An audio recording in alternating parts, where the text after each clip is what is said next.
Good morning, Ishika. How are you doing?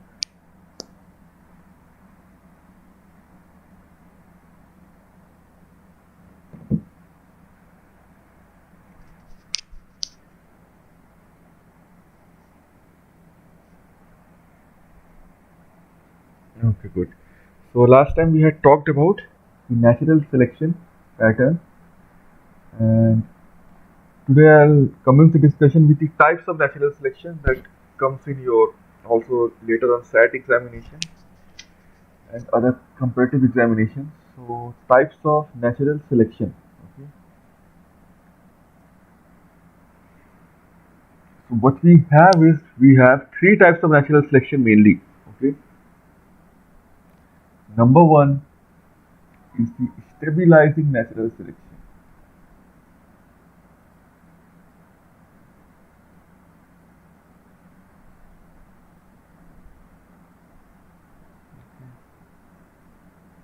The number two is the directional or progressive natural selection.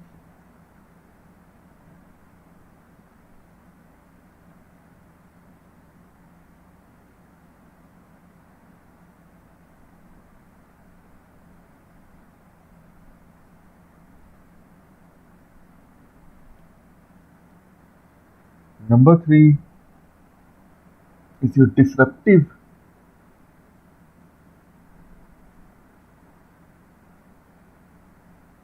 or diversifying natural selection.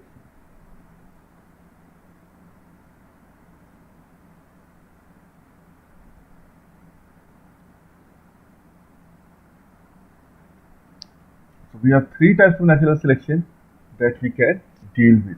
Right? So I'll draw a graph for each one, and that is very conceptual process. And if you know the graph, you can easily comprehend the type of natural selection that is happening. Okay.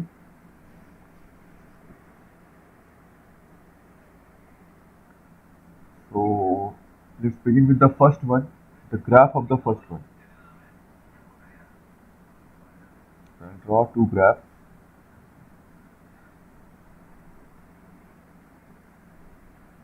Here is the number of individuals.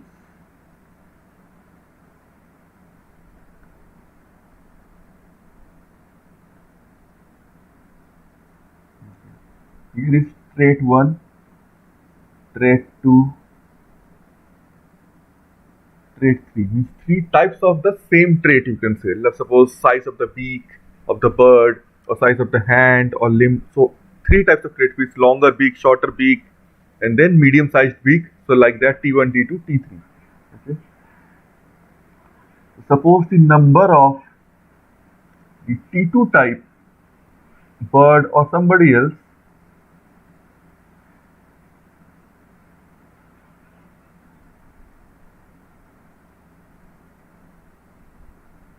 is maximum. Okay. T2 type is maximum. And after an event, okay, after the change in the environment, what happens is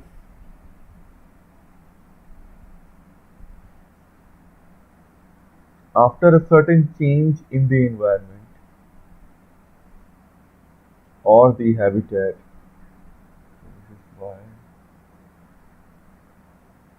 x axis, x axis, y axis remains same.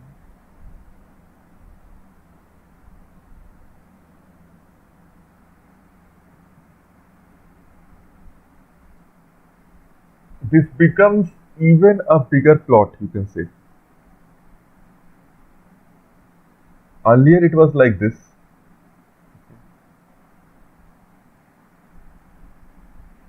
Now it has become like this. Means more and more of the individuals are increasing in number with T2 or type 2 type of beak or type 2 type of the trait. Okay, means the number of individuals possessing the midpoint, which were already more. So they were already more and they are becoming more stabilized. They are increasing their number more after an event. Event means change in environmental characteristics, or you can say habitat. So after that, more and more people like this, more and more people are or more and more individual of the same species have been able to select themselves, or the nature has selected those individuals via natural selection, okay, and the number has increased. That is known as stabilizing selection. So one example, if I quote, is also known as balancing or normalizing selection. Okay, so it leads to the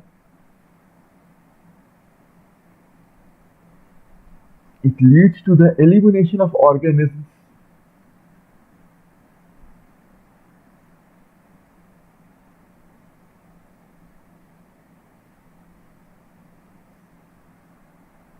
having over specialized characters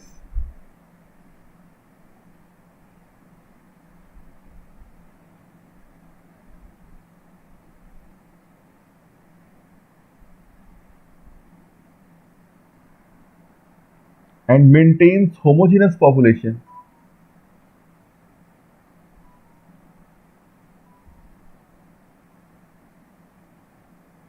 Homogeneous population.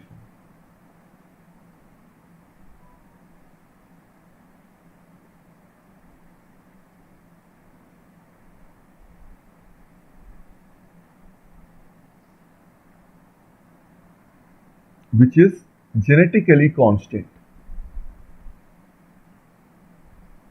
This is the perfect definition for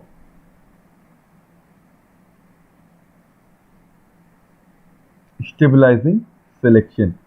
So what it does is that what I showed you in the graph, so the interpretation of that one is it favors the average or normal phenotypes, means it favored the already dominant phenotype, which was the T2. In that case, it favored that and it increased the number of individuals possessing that specific phenotype, right? So it favors the average, or the mean of that was more, so it favored the average or normal phenotypes.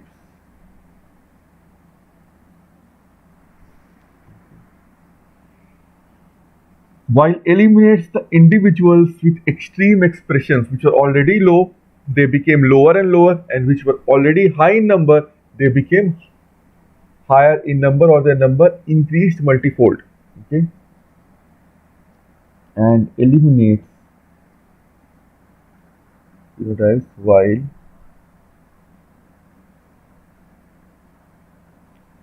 eliminates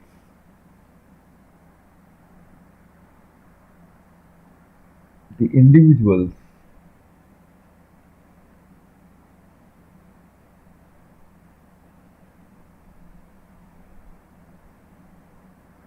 with extreme expressions.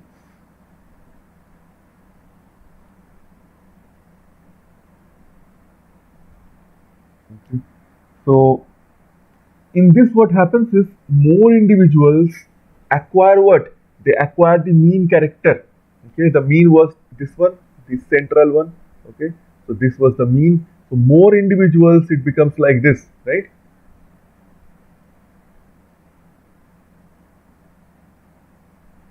Earlier it was like this, the mean. Okay, now more individuals will acquire the mean character, the mean character or the mean of the, and this statistical data. So more and more individuals are acquiring, so this is the difference, are acquiring the mean character value, means it reduces variation. Okay, what does it mean more? As per evolution, it is reducing variation, because organisms with extreme characters are getting eliminated. Okay, so it reduces variation but does not change the mean value. Okay, so therefore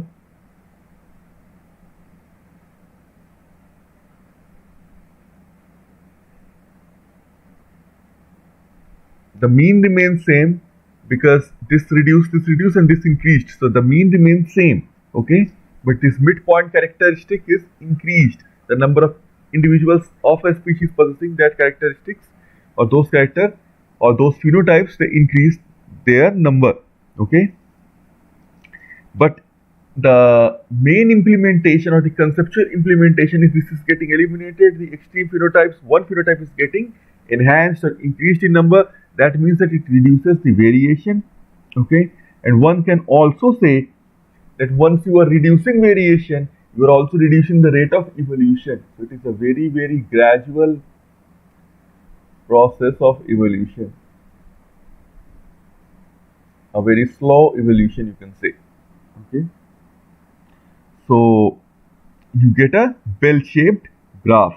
Okay, so the bell-shaped curve narrows due to elimination of extreme variants. So the peak of the curve gets higher but narrower. Okay, that is what happens. So what you can see is one of the best examples of, you can say, this thing. If you have learnt about sickle cell anemia, okay, so sickle cell anemia is one of the best examples. I'll explain it to you what sickle cell anemia is. Okay, sickle cell anemia is one of the best example of this stabilizing selection process. So in sickle cell anemia, what happens is in genetics it's a homozygous recessive trait. Okay.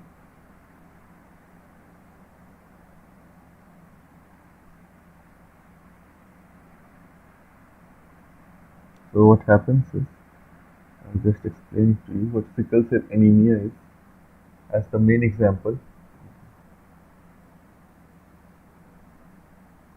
So in this disease, what happens, the hemoglobin shape or the shape of the RBC is biconcave, okay, but it becomes like sickled shape. If it becomes like sickled shape, it won't be able to accumulate that many hemoglobin because each RBC contains almost 270 million hemoglobin molecules, and each hemoglobin can bind to 4 oxygen molecules in turn. Sickle in the shape, okay, sickle shape means the problem you have, okay, in this disease is the sickle or the sickle shape or the changed shape or the altered shape of the specific RBC or erythrocyte. Okay, that will cause, you can say, a myriad of problems. It can cause blood clotting, it may get stuck in the capillaries, it will cause fatigue, less hemoglobin, less ATP, you can say, production, hypoxia, so many things it can cause. Okay, so what happens is, in this case, we know that the hemoglobin is made up of adult hemoglobin 2 alpha and 2 beta chain. So in the beta chain, in the 6th position of beta chain, the amino acid glutamic acid, which is an acidic amino acid, it is replaced by valine, which is a neutral amino acid, thereby you get this specific shape. So what happens is, in genetics, okay, you can have alleles, right? Suppose this is chromosome number 2, okay, this is from father, paternal side, this is from maternal side, mother. So this contains HBS allele, this contains HBS allele, means you have the genotype as HBS, means completely sickle shaped. But you can also have this condition where both are perfect, HBA means no sickle cell anemia whatsoever. Okay. No sickle cell anemia whatsoever, okay. But you can also have this one, a heterozygous state. These two are homozygous states. You can have a heterozygous state where you can have HBA, one of the homologous chromosomes, suppose this is chromosome number 6th pair, 6th pair, 6th pair. Okay. You can have HBS. Okay. HBA, HBS. So this is like half of your RBCs will be sickled, half of your RBCs will be normal shaped, depending upon which allele. This is sheer probability rule, depending upon which allele is being coded, which allele you are making mRNA from. Okay, so the thing is, what happens is, okay, when you go to African continent, okay, you have been in Africa. So the thing is, if you go to the top layer, okay, Zaire, Nigeria and all. So there still development is not there, and there what happens is due to unhygienic conditions, you have the prevalence of a specific strain of protozoan which causes malaria is known as Plasmodium falciparum,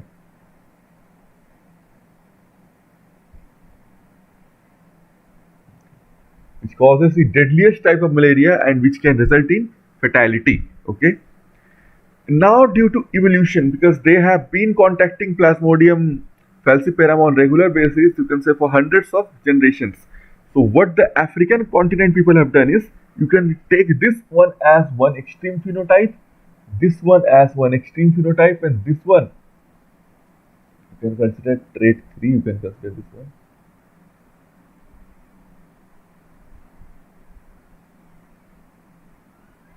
And this one as the mid phenotype.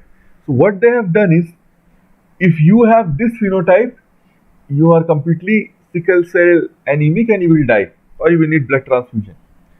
If you have this adult one like we have, like you will be having, we are not sickle celled, but we are not protected from Plasmodium falciparum either. If the mosquito bites female Anopheles, it transfers this protozoan Plasmodium falciparum, you or I will get affected by malaria, will start suffering from malaria. This is the most dangerous strain. But keep in mind this thing what I'm about to tell you, that if you have this genotype, half of HBA, half HBS, heterozygous state, okay, not two same alleles, two different alleles. Okay. Now this state has been found to resist the infection, because once the malarial parasite gets into the, you can say, sickle cell, it will not be able to proliferate, it will die, it will not be able to produce the malarial toxin known as hemozoin. And half of the cells are HbA, they will keep on, means they will make proper RBC, and the proper RBC will keep on supplying proper blood to each and every organ, and those half of the RBC which are sickled in shape, they will protect you in a manner. If they are infected by Plasmodium, that Plasmodium will not be able to secrete hemozoin and get off or lyse HBS. The HBS is so inconducive, sickle cell anemic erythrocyte or RBC is so inconducive that the Plasmodium will die in it, okay, without being able to metabolize properly itself. So this condition, this heterozygous state, neither makes you complete sickle cell and also provides protection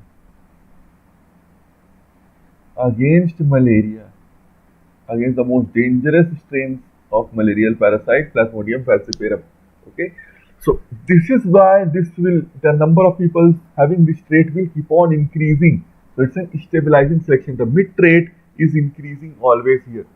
Okay, so this is a very important question also in the books, that how is a heterozygous condition, or how can a heterozygous condition be favorable or advantageous.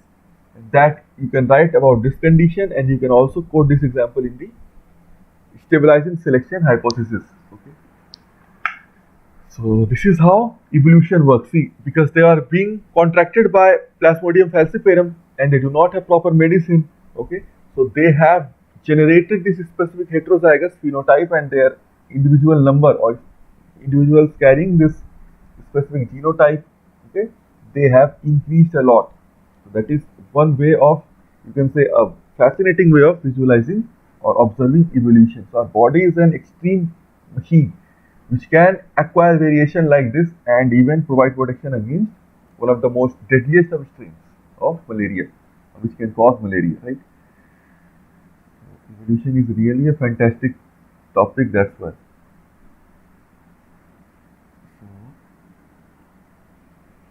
Second one is the directional or progressive selection. Okay.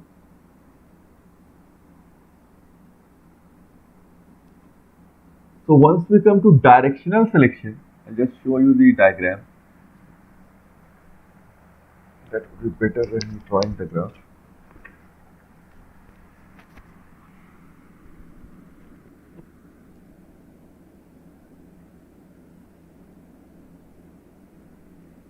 Directional selection.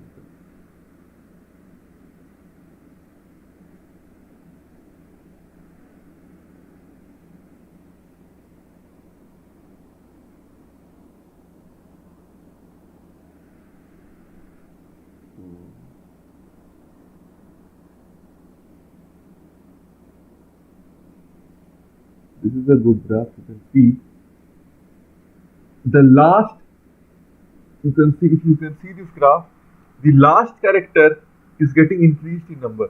Okay, you can see directional selection, you are selecting in direction. Okay, the shape of the or the mean is shifting this side.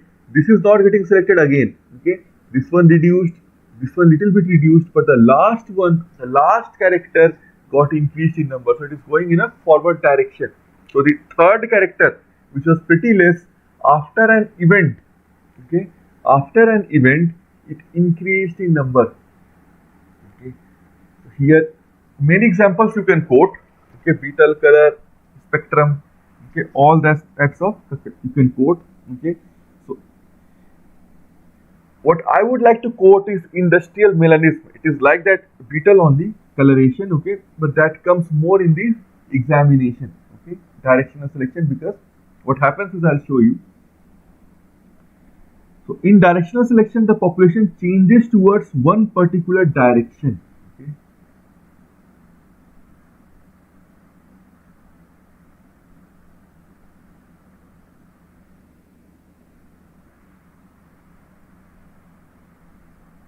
The population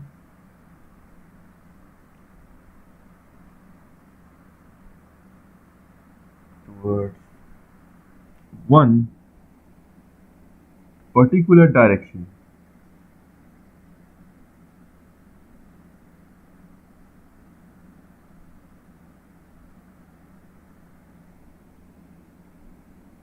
Along with the change in environment. Due to the change in environment, the phenotype it shifted its direction, means the individuals who were not more in number expressing that specific trait, now they have become more in number, their number has increased, and the individuals which were higher in number expressing an individual trait, their number has decreased, right? Along with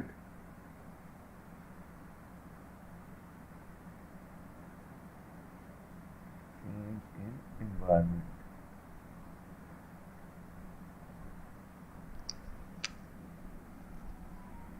So as the environment is undergoing a ceaseless continuous change, we have already talked about this, that one can influence the environment also. Okay. So as the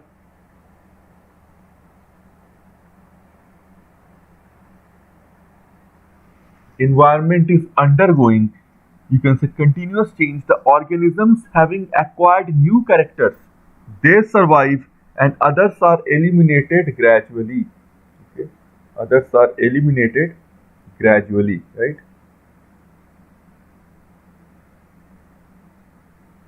So others will be eliminated gradually, meaning that in this, individuals at one extreme, always remember what I'm trying to say, individuals at one extreme will be, you can say, eliminated because they are less adapted.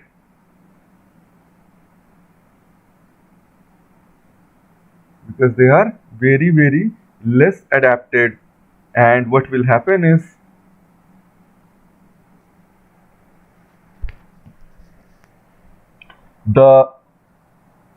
you can say, or while the individuals at other extreme which are more adapted are favored. So you can again look at this graph, you can say less adapted, less adapted. This was more adapted, so this extreme was less adapted.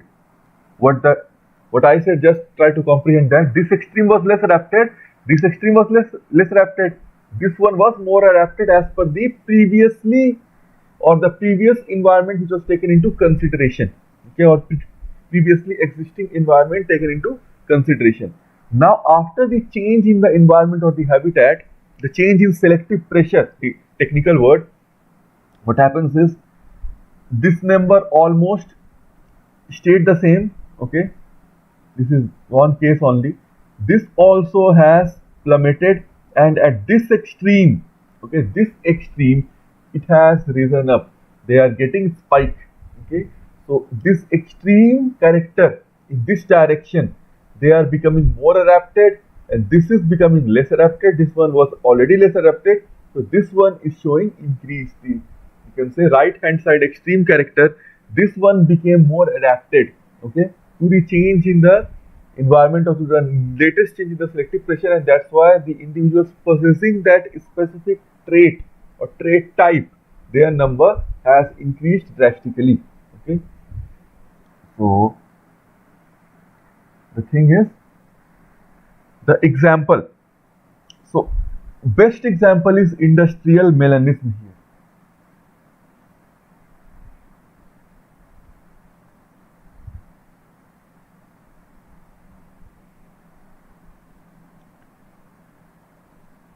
So in industrial melanism, what happens is, or you can check DDT resistant mosquitoes also, many are there. Okay, so industrial melanism, if we talk about, what happened in industrial melanism is when individuals with a species, okay, first of all, the phenomenon I'll tell you is a phenomenon that leads to evolution of darker body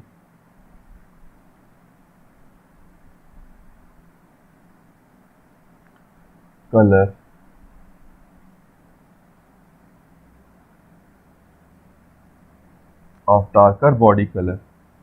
in members of a species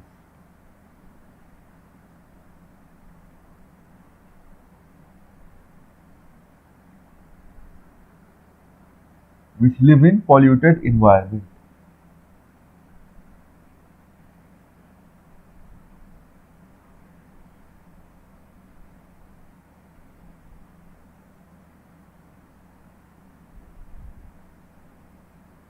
Live in polluted environment.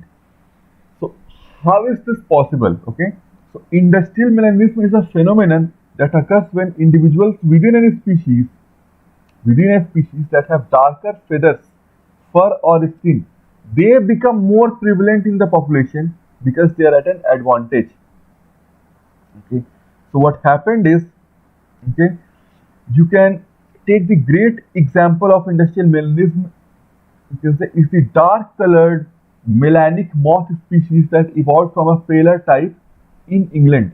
Okay, so British naturalist Kettlewell studied the phenomenon in detail in locations such as Birmingham, Kettlewell, you can say, and Dorset. So Kettlewell in 1950s and later Michael Majerus, they were two scientists who identified the phenomenon industrial melanism as a process of directional natural selection. Okay, so the thing is, there is a species of moth, okay, a species of moth known as Biston betularia.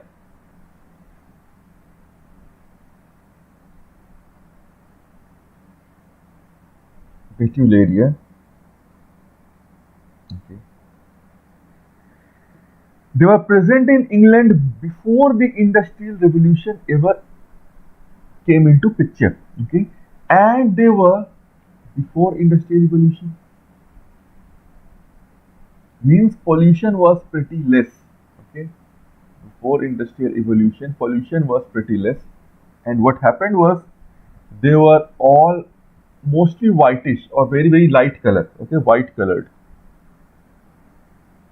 Okay.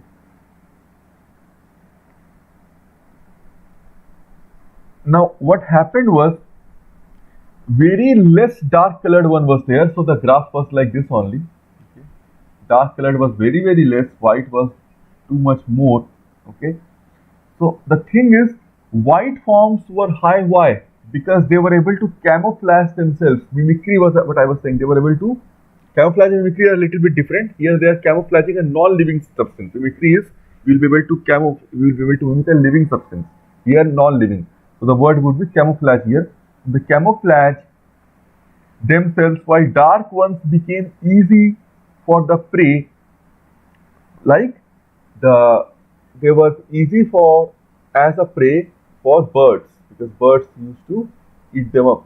They were the predators, and the surrounding was whiter, so they blended in better. The white colored moth they blended in better with the surrounding. Okay, whereas the okay, darker ones, they were easily recognized, they were easily discernible, and they were then eaten up. They became a easy or an easier option for prey.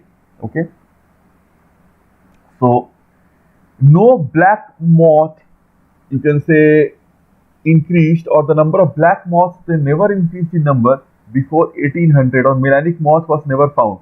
Okay, but as industries flourished in England after industrial revolution, melanic forms became prevalent in Manchester. Okay, and by the end of the century, only melanic forms remained in that industrial city. Okay, so in the polluted environment, what happens was, industrial revolution means what? Environmental pollution, so change in the selective pressure.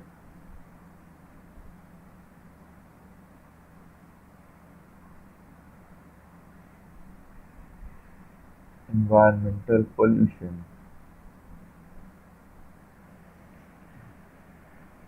change in selective pressure.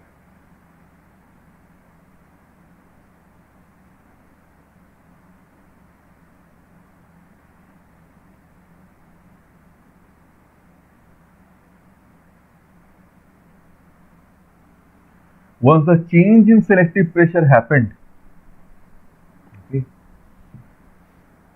so this led to the disappearance of lichens. Okay. The lichens got disappeared. Okay. Once lichens got disappeared, which were covering the shoot, or which was covering the tree trunks, you can say, the melanic forms, they derived advantage by being matched with the surroundings. Okay, while white forms were readily eaten by birds. So that is how the trees become darker and darker, lichens disappeared, and now, in order to survive, the dark ones, they acquired more natural selection, and they became melanic moth. Melanic moth is known as Biston carbonaria. Okay, now Biston carbonaria, the number of Biston carbonaria, that increased multiple folds. Okay, so the graph would become like this now. Okay, because the end characteristic phenotype 1, they increased multiple fold because they were better camouflaged with the darkness of the bark of the trees and of the surroundings, because it all became polluted, right? The lichens died. So now white colored moths will be easily discernible, and the dark colored moths will be very hard to discern or recognize, or it won't be easily recognized by the birds, because they are the predators. Now they will increase themselves in number. Okay, so again, one more example is the DDT resistant mosquitoes. Okay, in this the sensitive mosquitoes were eliminated. Okay, and the resistance ones increased in number. Okay, because selective pressure was DDT, so they improved and they started to select and became resistant, just like you have antibiotic resistant strain bacteria. Okay, so antibiotic resistant bacteria or resistant bacteria, DDT resistant mosquitoes, they increase their number, again showing directional selection. Okay, now you have something known as disruptive selection. Okay, now you have disruptive selection. So I'll again show you the graph of disruptive selection.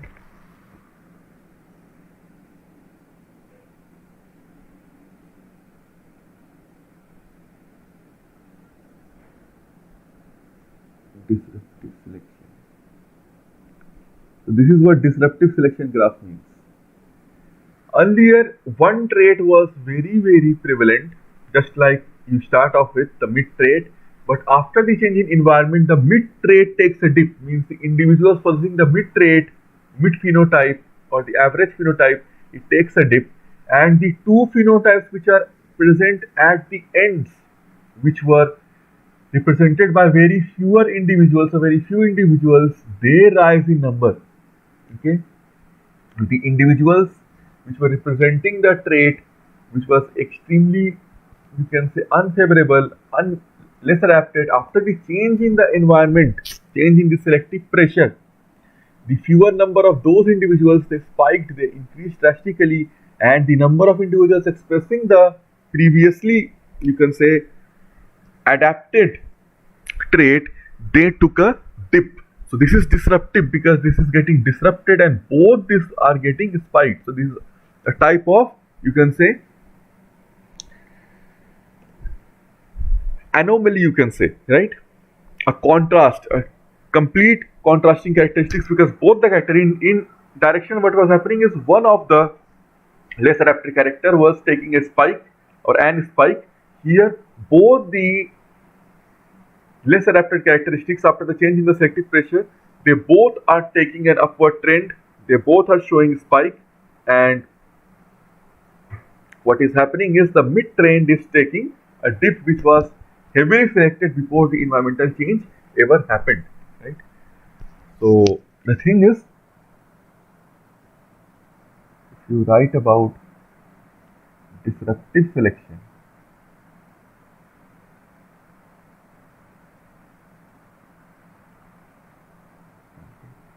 so it is a type of natural selection which favors extreme expressions.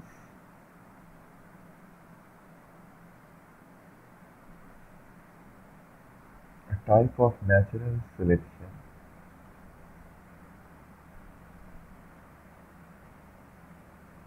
that favors extreme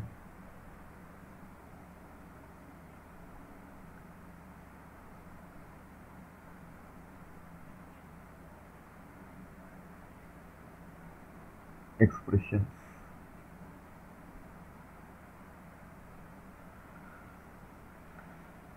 Okay. Of certain traits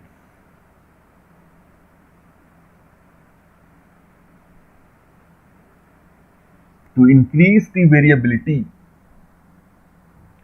Here it will increase the variation, increase the variability or variation in a population.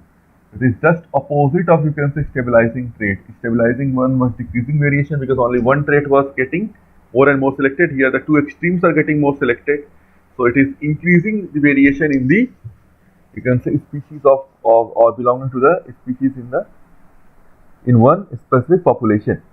So it breaks a homogeneous population into many adaptive forms. You can say that also. There are multiple ways to comprehend it. I can say it breaks the homogeneous population or breaks a homogeneous population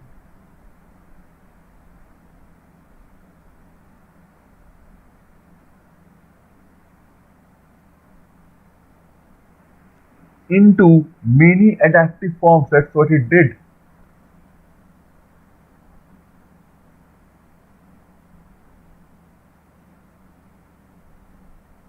Number two is increases variation, just opposite of stabilizing selection, increase of variation.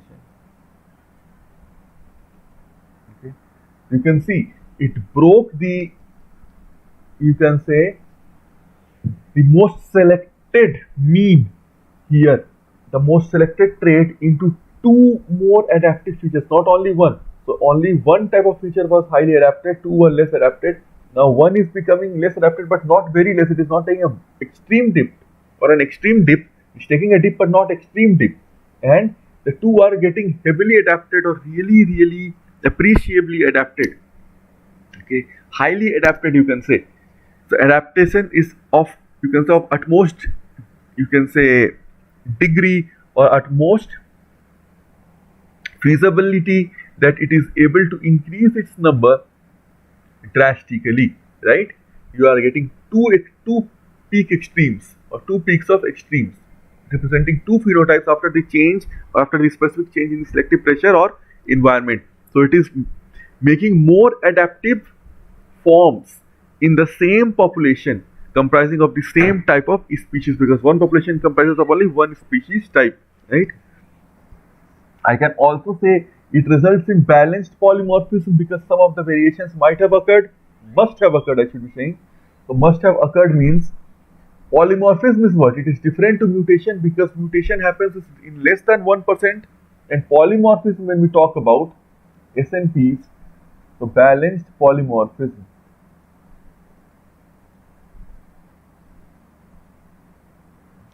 When we talk about polymorphism, both are this. Without variation, you cannot have any type of natural selection which I showed you. Suppose A, T, G, C, C, T, A. This is your DNA. One of the genes, suppose this is the gene for glucagon.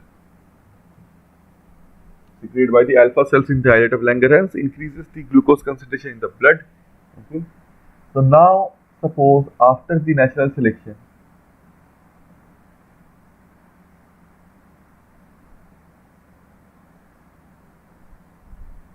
now this is a variation. If this is a mutation, it will be present in less than 1% of the individuals in a species or a population, I should be saying, in a given area. Okay. But if it is present, then it is known as mutation. Okay. Both are same only, little difference. When it is a polymorphism or single nucleotide, because it is one nucleotide only, so single nucleotide polymorphism.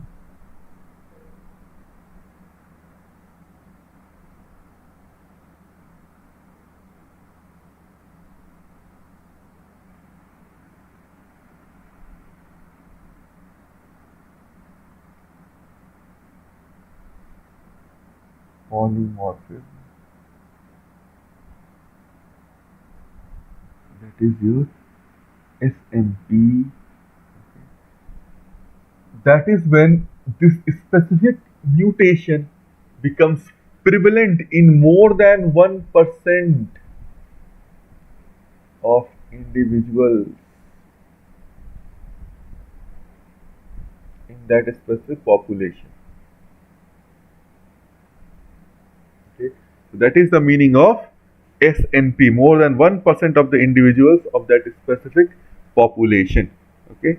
That is known as SNP, this is known as mutation. So this is the essence of adaptation. If this happens, then what will happen is, later on I will be teaching you that this 3 codon, you can see ATG, CTG, the difference in codon. So this will may code for a different amino acid, this may code for a different amino acid. Amino acid change in that specific chronological order or residue number will lead to the conformational change, that is known as change in the trait, and that will lead to the adaptation, because that protein will function in a different way, maybe the same protein glucagon only, but it will function in a different way compared to its predecessor glucagon protein. Okay, change in the property.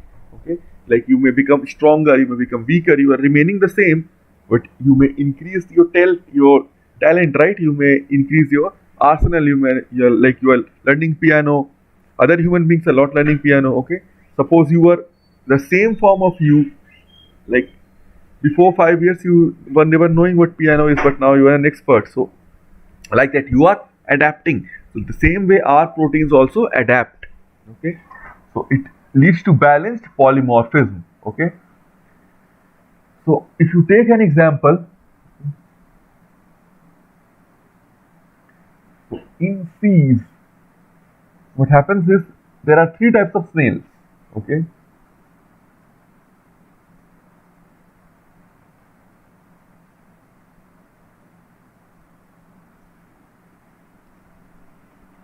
number 1 is the white colored snail.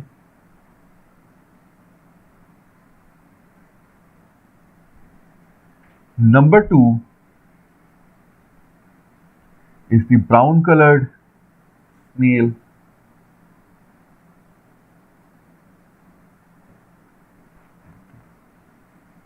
Number 3 is the black colored.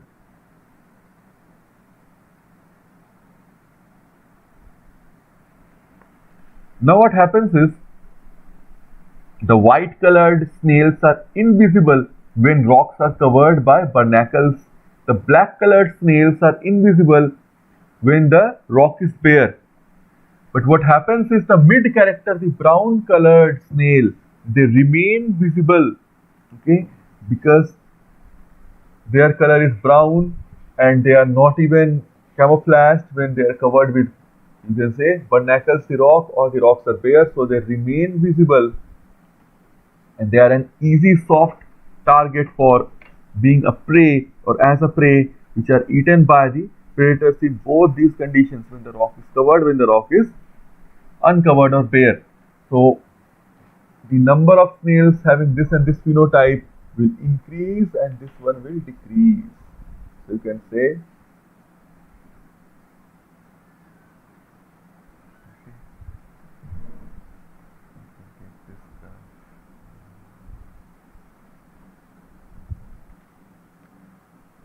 it will be like this.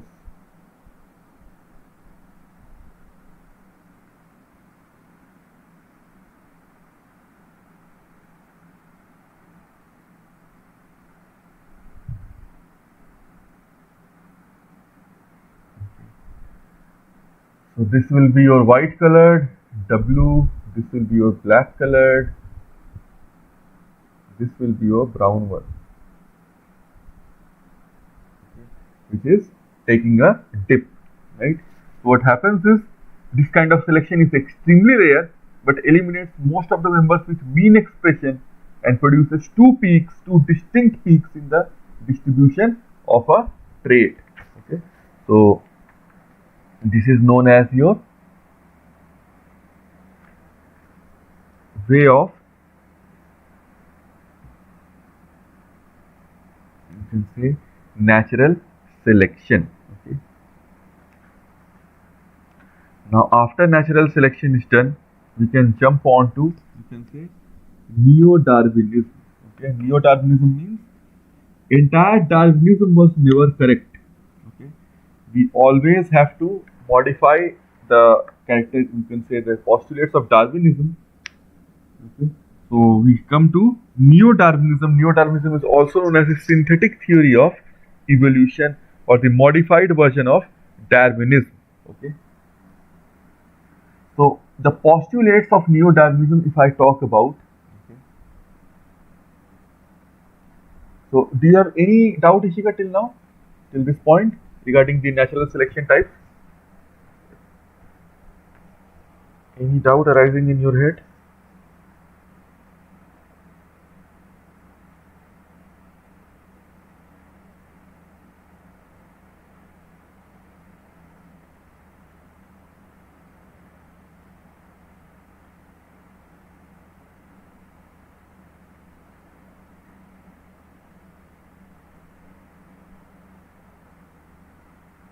Okay.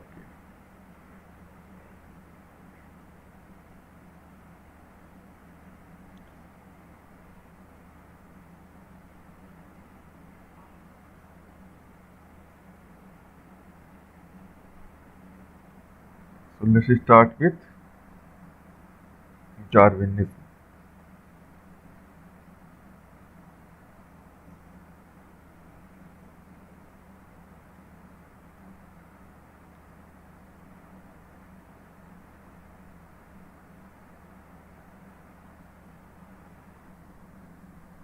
Just give me 1 minute.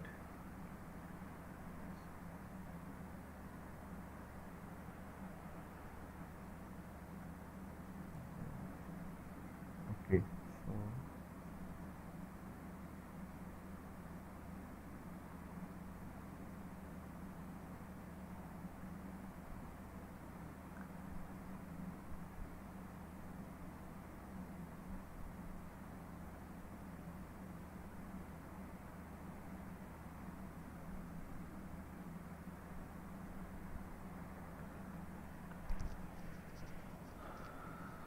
So the postulates of Neo-Darwinism.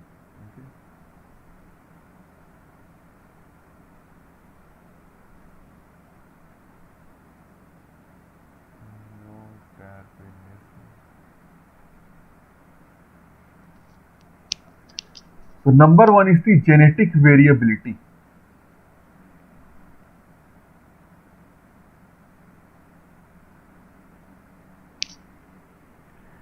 So variability is what? Genetic variability is an opposing force to heredity and is essential. It is extremely mandatory, you can say, for evolution, as the variations only, they form what? They form the raw material for evolution, which I have told. Again, I am writing there the raw material. for evolution. This I have reiterated multiple times. That is only the essence of evolution. Then we come to adaptation. Okay. So the studies showed that the units of both heredity and mutations in research are genes. Okay, they are nothing else but genes, right? Which are located in various chromosomes in various linear manner. Okay, in a linear manner at various loci on the chromosome. Okay, later on we will be learning linkage and recombination also. Okay. That is the number one thing. Okay. Now how will you acquire variation? Variation can be acquired by, I told you, mutation, you can say deletion, duplication, translocation, inversion, but those are not in your course right now in this chapter. When I'll teach you genetics, I'll teach every type of variation, chromosomal, then point mutation, null mutation, you're having missense mutation, nonsense mutation, okay, silent mutations, then translocations, then inversion, okay. Every type I'll teach you, polyploidy, the numerical ones, Down syndrome, Klinefelter, Edward, Patau, okay. So just know this is variation which I've taught you till now, okay. Then after that, we may come to the physical mutagens, okay, or we can come directly to the differential reproduction, okay. For this chapter, we can come to directly the most important thing is differential reproduction. Later, all the topics which are there later on will be taught in different chapters because those are pretty in-depth topics. So differential reproduction. That's why evolution is only started after genetics and molecular biology are taught. Because then those topics can be explained or can be related very easily, because I cannot teach translocation and duplication here, but that comes under, and various types which I told, which that comes under the, you can say, variation, mechanism of variation, okay. So your school is going in opposite route, I feel. First teaching ecology, then evolution, because first evolution is taught, then the concept is ecology, organism and all, then those concepts can be interrelated. And then evolution is being taught without genetics and molecular biology. So that is why we'll wait for this, okay. When your school starts molecular biology, then we'll again look into this thing and relate it at that point of time. So differential selection means what? Or differential reproduction. So natural selection provided by the theory Neo-Darwinism differs from that of Darwinism. Both provide natural selection theory, but how? That it does not operate through, okay, natural selection provided by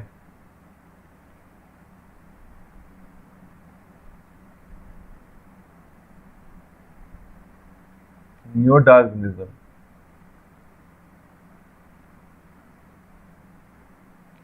does not operate through only survival of the fittest.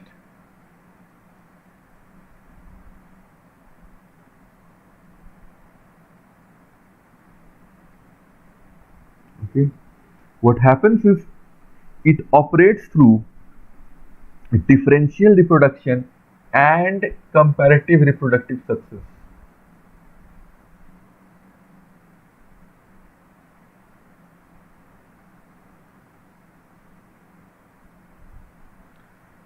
Differential reproduction and comparative reproductive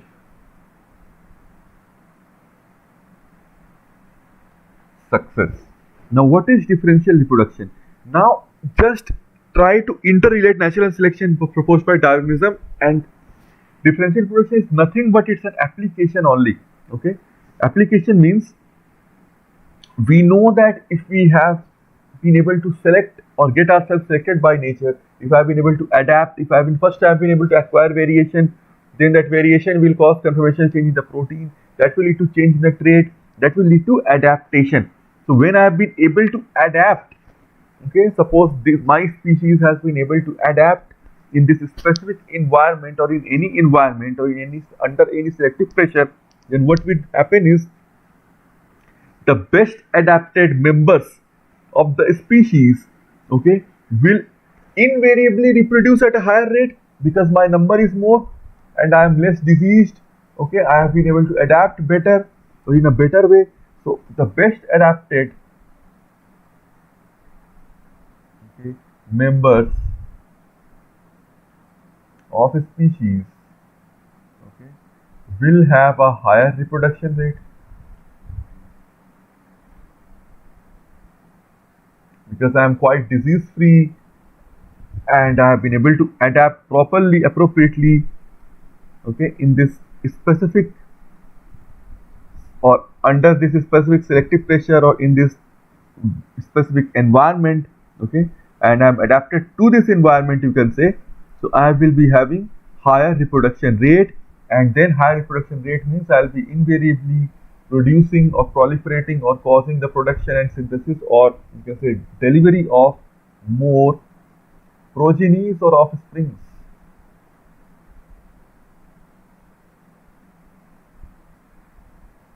Okay, and this will be much more compared to the less adapted one. Less adapted one will have lower reproduction rate. They'll be having lesser progenies or offspring. So the number of, you can say, species or my species will increase or not, or the number of the members of my species which are more adapted, they will increase compared to the members which are less adapted.